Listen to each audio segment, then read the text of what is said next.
Ladies and gentlemen, we have a special guest in the building, the director, screenwriter of Sawyer Massacre, Mr. Steve Merlo. Give him a hand. Thank you, thank you. Yes, sir. How are you guys doing? All right. Good. Doing good, man. Man, thank you again for joining us. We greatly appreciate you. Thanks for having me. Oh man, the pleasure, man. I came across your trailer on Facebook and other stream platforms, YouTube and all that. And I really thought that it was, the real deal. And that's how great it looks. And, we'll get to all that. We'll get to, your film and everything. But let's get to know you first Sure. before we talk about the Sawyer Massacre. So Sounds good. let's go ahead. Yes, sir. So let's talk about, your humble beginnings and what got you started. Oh, still humble.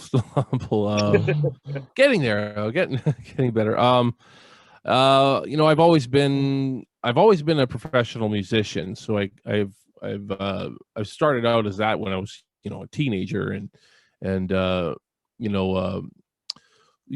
had those dreams of being a rock star someday or whatever, right? And of course, that doesn't really pan out. That's not, but I made a living at it for quite a while, so it wasn't bad, but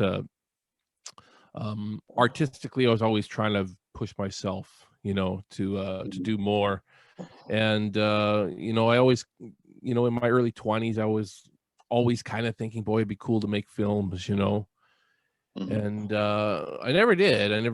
But I was always kind of writing stories and stuff like that. So eventually, my stories turned into screenplays, and at the time when I had my first finished feature-length screenplay, my thoughts were I would get somebody else to direct it. I would hand it off to somebody, and here you go, direct my film for me. But I realized pretty soon after that was not a common thing, that you write a screenplay and somebody directs it. So enough people in my local film industry suggested that I take a hand at directing. And, it was intimidating at first, and there was a lot of things I had to learn, still learning, always still learning. And, but, I think I got something very, very satisfying out of directing, and, just kept with it, no matter how tough it is, because it is tough to be a director. And yeah, it's just, I do it because I love it. I definitely don't do it because I make money off of it. I mean, I have worked in the film industry and made money, but that's less creative jobs. Nobody's ever paid me to write a script or direct a movie. That's really hard to get to that point, so I hope that answers the question for the most part, though. Yes, sir. Awesome. Okay. And you also won a few awards for some of your films. Yeah, I've won a few awards. Nothing major, but nothing like from Cannes or anything like that. But I put a few of my short films out there, and I guess some of them were pretty well received. I find that my writing style is not the most suited for short films, so it's when one of my short films is well understood, it's kind of it's a good thing for me, because sometimes I try to cram too much into a 10-minute film or something, because I'm really trying to tell a feature-length type story, so I find that sometimes the audience will miss a lot of the key points you're trying to do, trying to tell the key plot points and stuff like that. But the people who do understand those plot points, they really appreciate what you're going for, and I think that's why I've won a couple of nice awards. That it feels good, but at the same time, I still keep myself pretty humble, because I mean, a lot of those same films were entered into festivals and didn't get picked, didn't even get selected. So yeah, I mean, you'll win some and you'll lose some, I guess. And I'm glad that some people do see the creative vision that I have for my films. You also score music and compose as well, right? Yeah, I've probably done more of that than anything in the film industry, because like I said before, I started out as a professional musician, so I've been writing music since I was 13 or 14, before I really even knew how to play any instruments, really. So yeah, it's just it comes natural to me to compose. I mean, composing for films is definitely way different than writing a song. Right. So you have to think differently when you're composing for a film.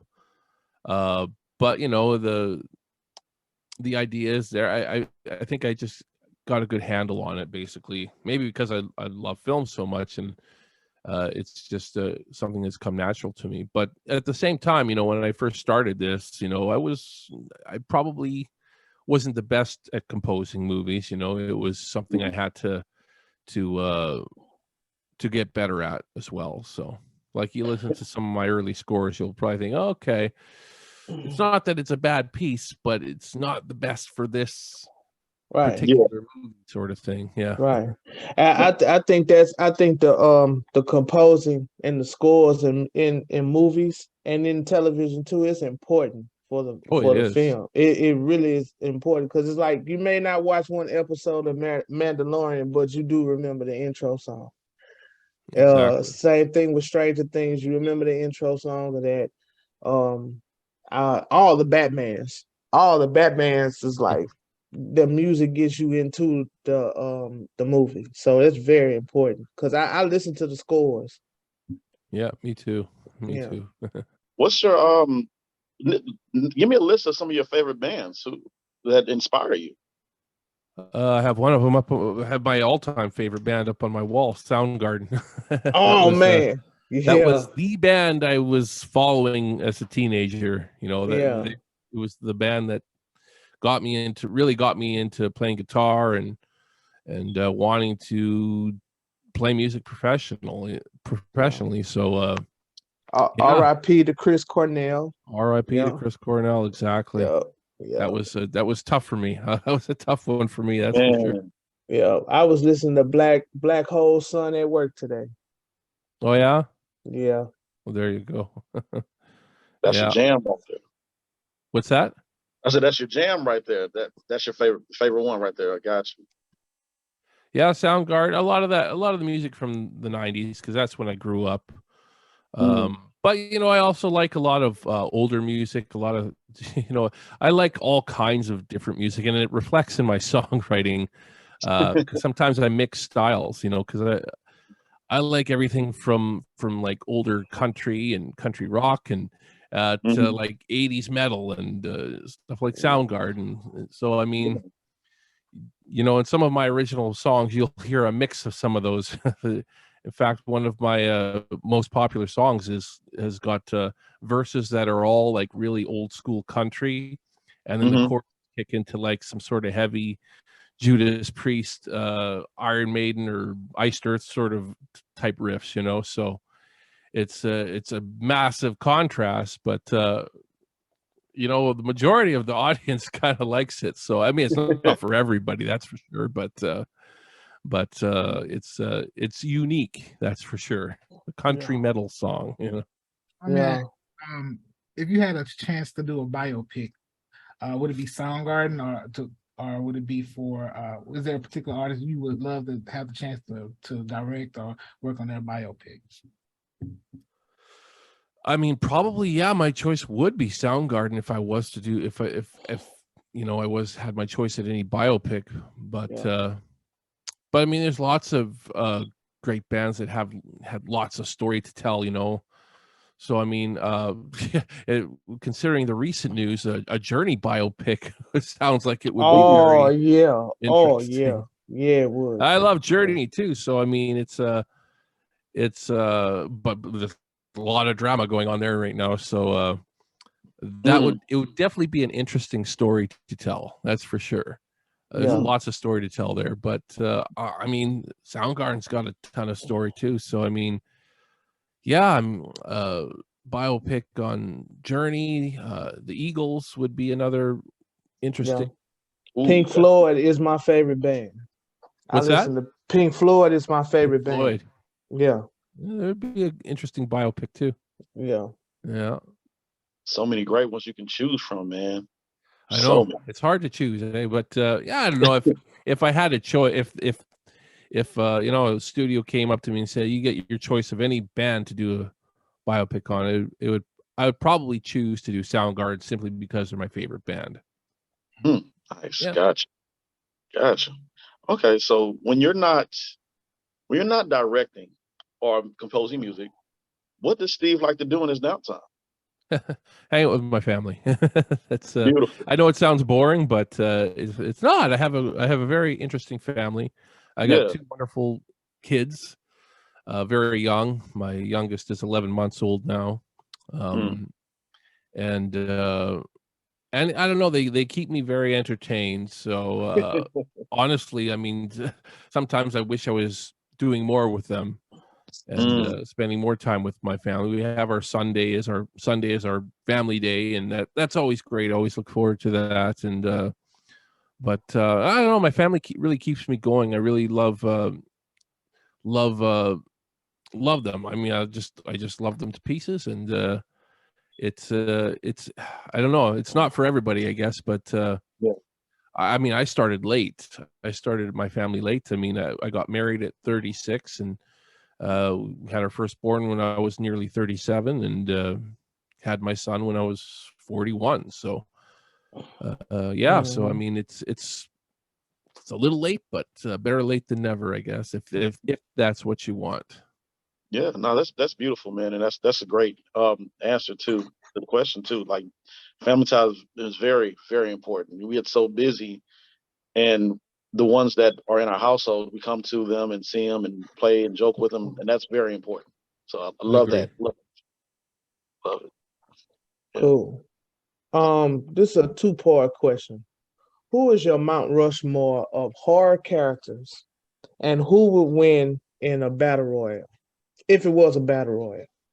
Oh boy, those are tough ones for me. I mean, the Mount Rushmore is maybe a little bit easier. Leatherface obviously being a Texas Chainsaw Massacre guy, right?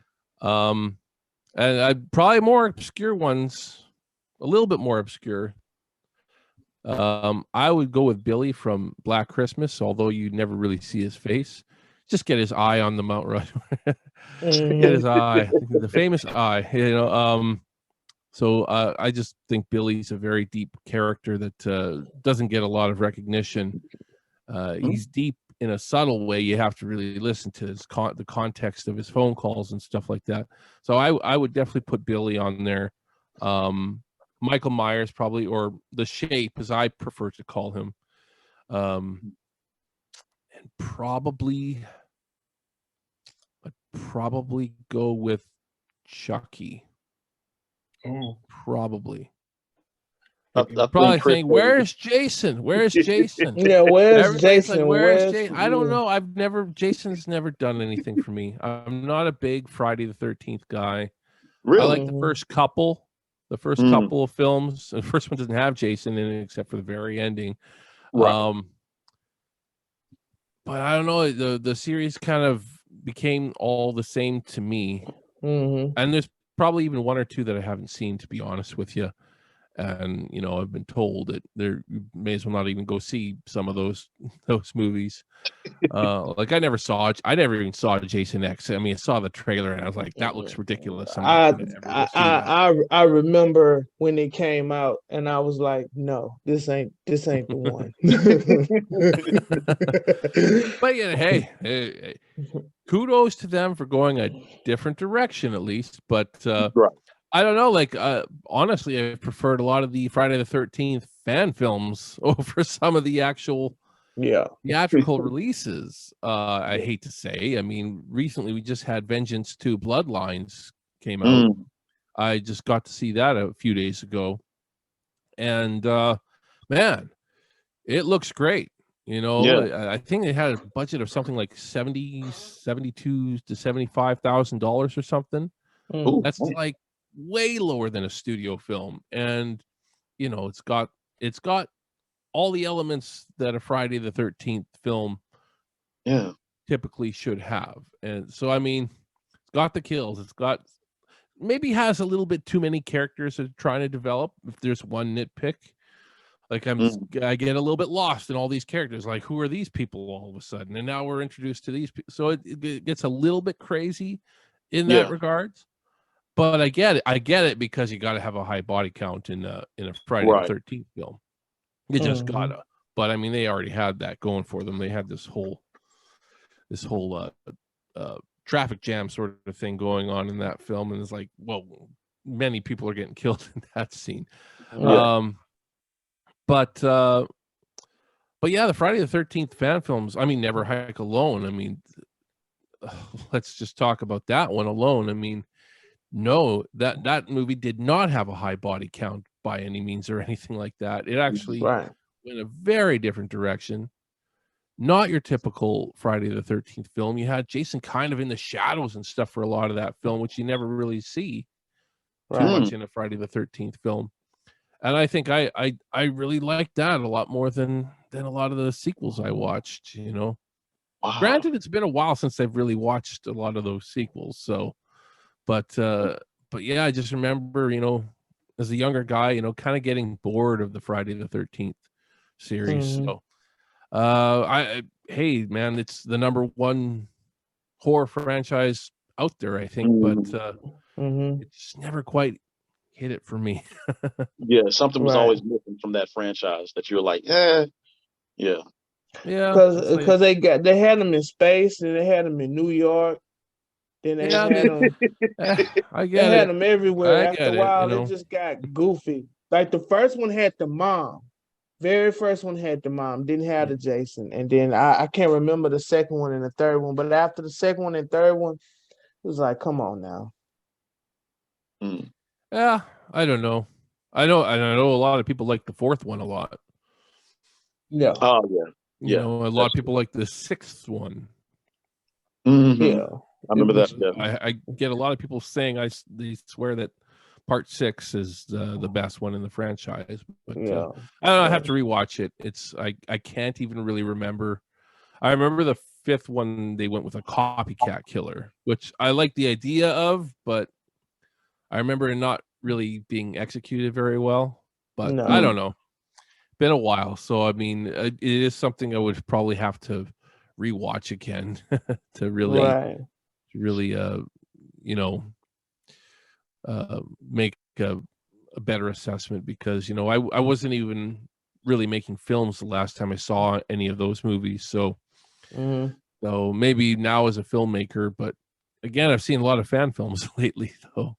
And those fan films, Roseblood, Vengeance, you know, they're great. They're great. There's so many of them, though. It's hard to keep up.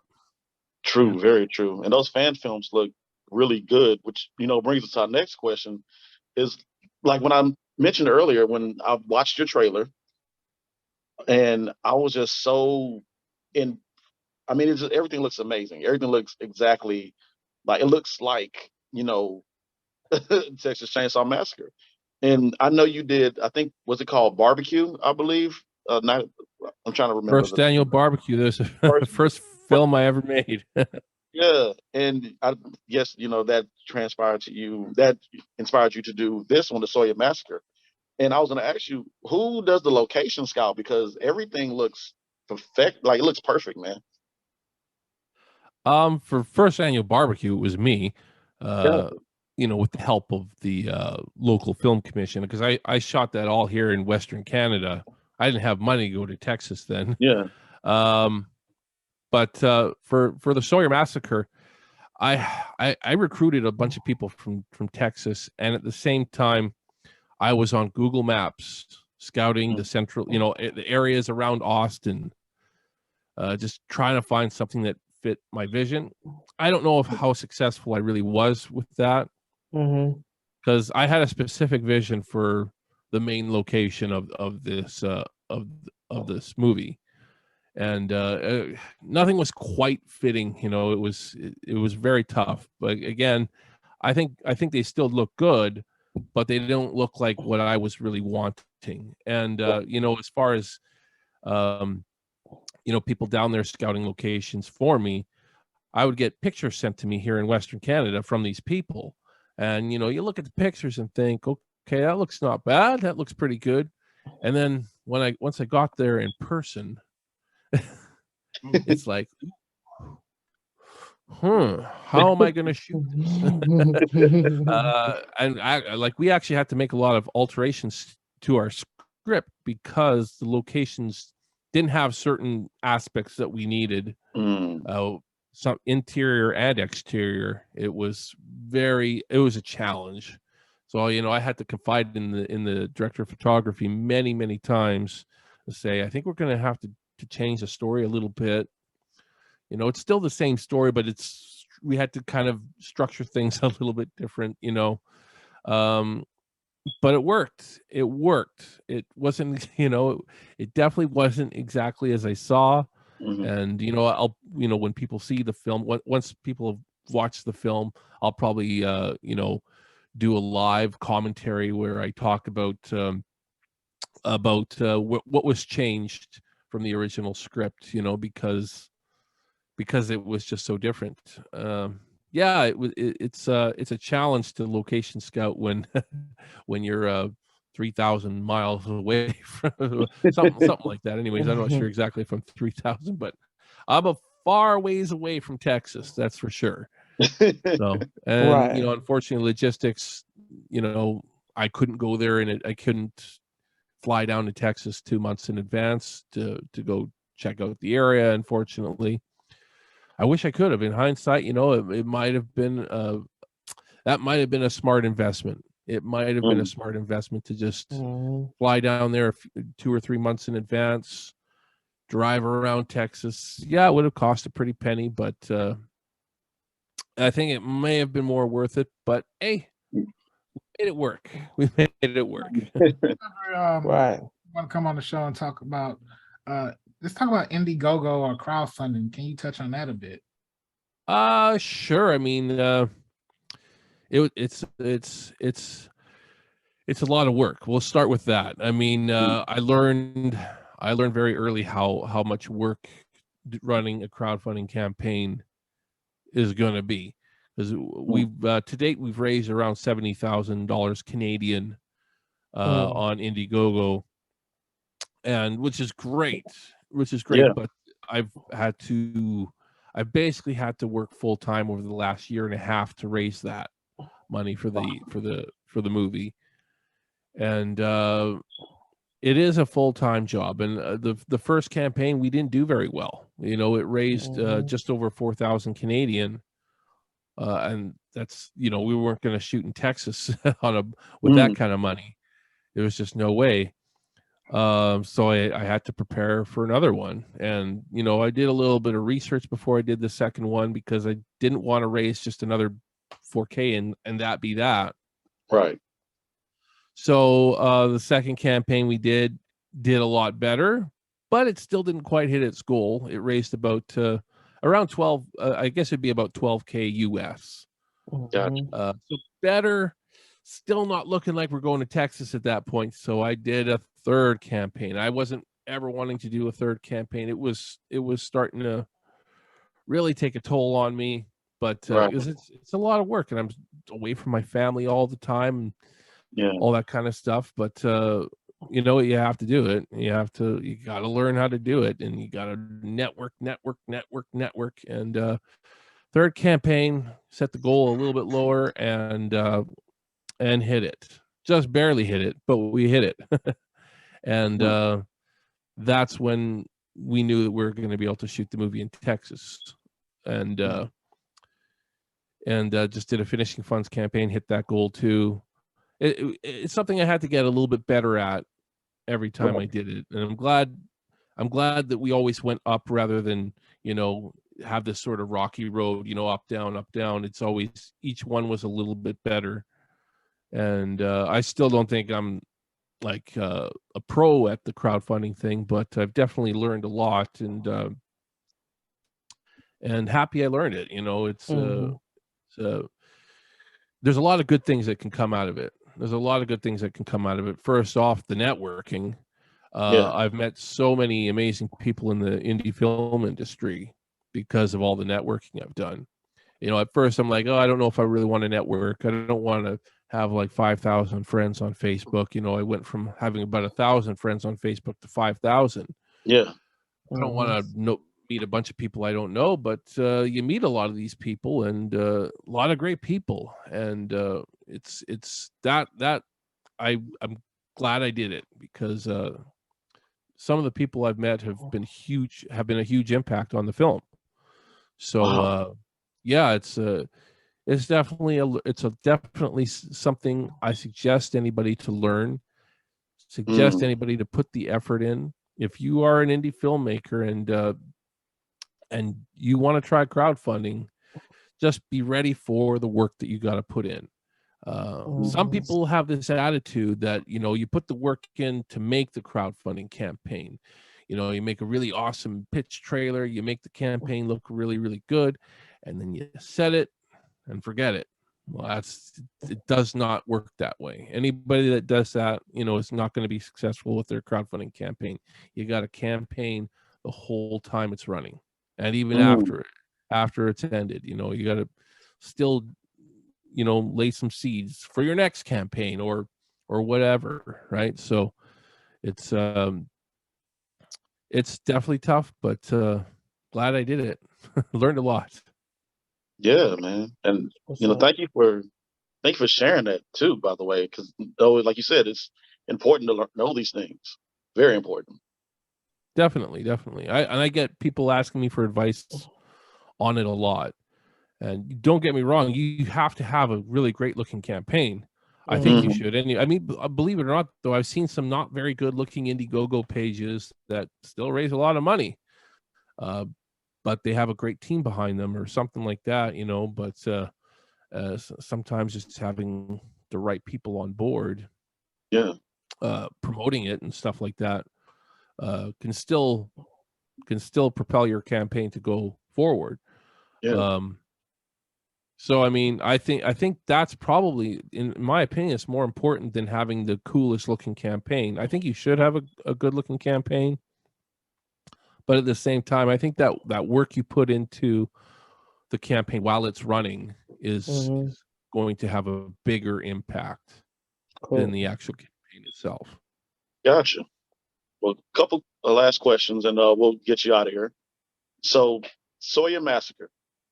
Why Leatherface? Why that character? I know you did, you know, first barbecue and everything, but what is it about this guy that intrigues you so much? What is it about his story?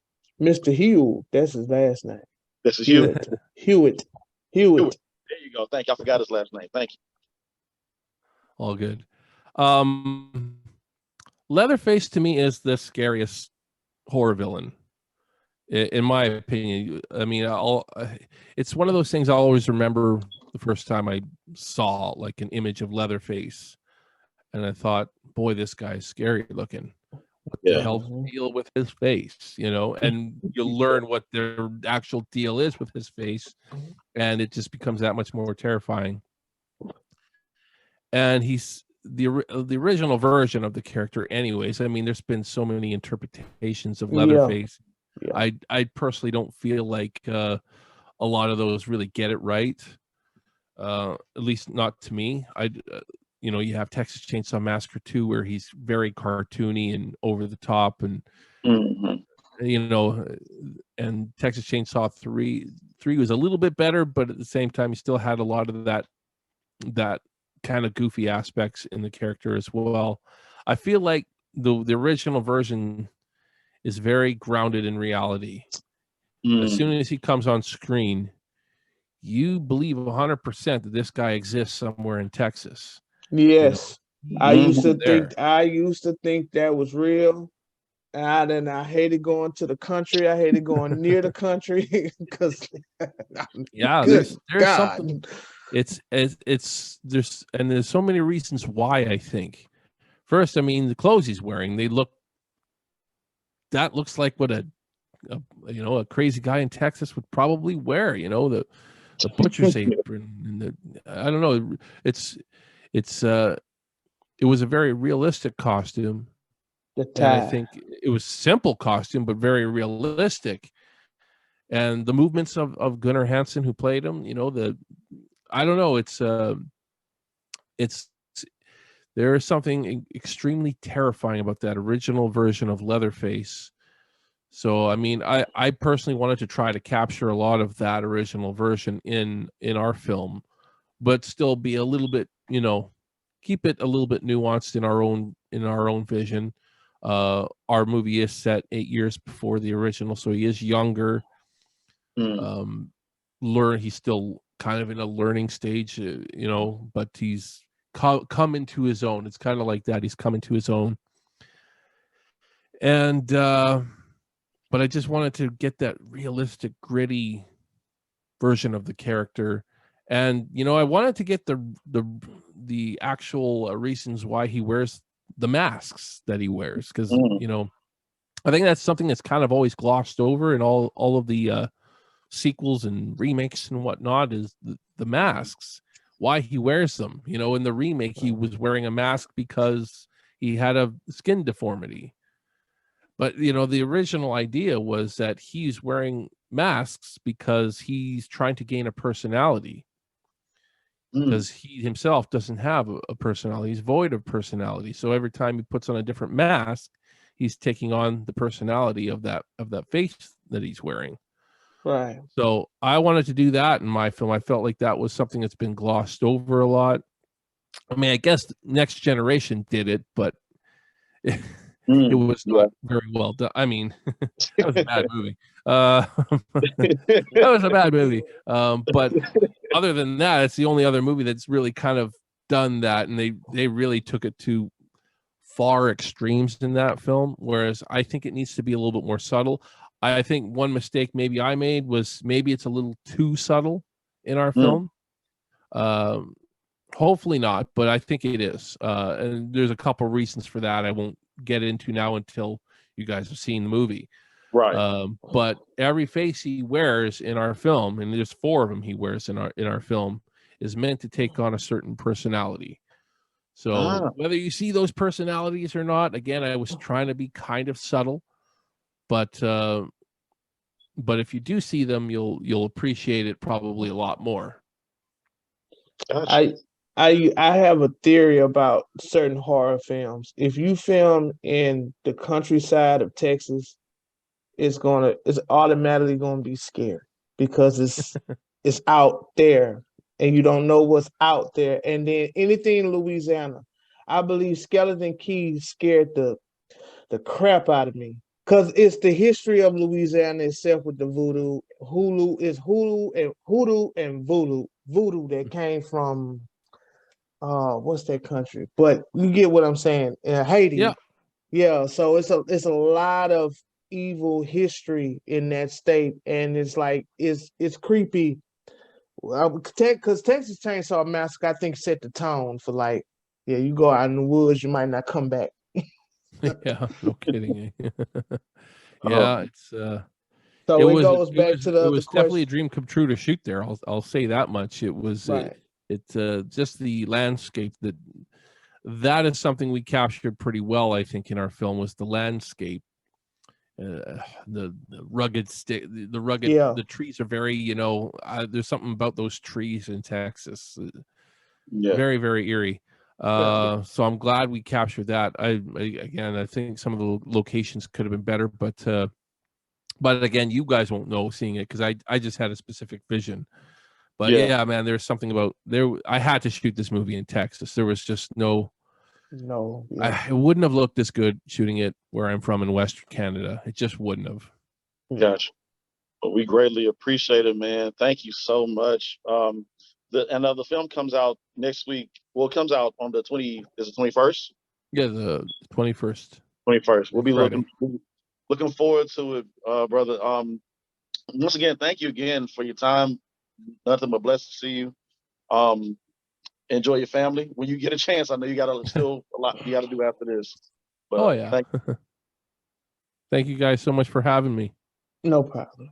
And tell us where we can follow you at, or your YouTube channel.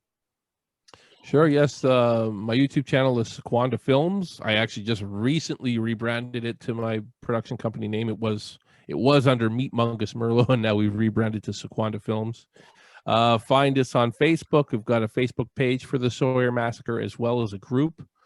On Instagram at chainsaw_Sawyer. On Twitter at Massacre Sawyer. We're on the Slasher app as well. Even on TikTok, I'm not very good on TikTok, but I'm on there. We're on there trying to promote the film any way we possibly can. I'm probably missing something, but because it seems like I'm on everything, but that was more or less it. There you have it, ladies and gentlemen. Steve Merlo, Sawyer Massacre.